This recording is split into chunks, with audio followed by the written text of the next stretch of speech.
কারোর সাথে রাগ করে 3 দিন কথা না বললে মুসলমান থাকে না, এটা কি সত্য? না, মুসলমান থাকে না এই কথা সত্য না।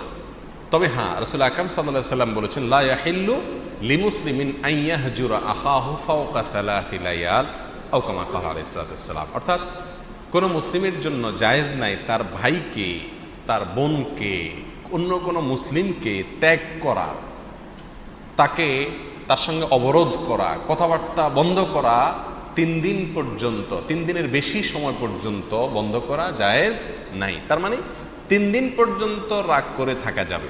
দেখুন, এখানে ইসলাম মানুষের স্বকীয় যে রাগ, গোসা, দুঃখ, কষ্ট, এগুলোকে অ্যালাউ করেছে। ইসলাম বলে না কোনো রাগ টাগ চলবে না, তুমি তার সাথে কথা বলতে হবে না। এই জন্য রাসূল আকরাম সাল্লাল্লাহু আলাইহি ওয়াসাল্লাম 3 দিন পর্যন্ত সুযোগ আছে।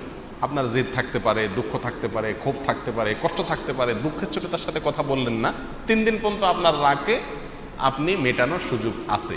3 দিন ওভার হয়ে যাবে, এরপরেও বলবেন না তার সাথে আমি কোনো কথাবার্তা বলবো না, এই সুযোগ নাই। এটা হারাম, এটা গুনাহের কাজ। কিন্তু যদি 3 দিনের বেশি কেউ কারোর সাথে কথা না বলে সে মুসলমান থাকবে না, বিষয়টা এত বড় মাপের না। আবার এটা অন্যায়, এটা গুনাহের কাজ, কিন্তু এর ফলে মানুষ ইসলাম থেকে বের হয়ে যাবে না। অতএব 3 দিনের বেশি যদি কেউ কথা না বলে সেটা গুনাহের কাজ, কিন্তু এর ফলে ঈমান থেকে বের হবে না।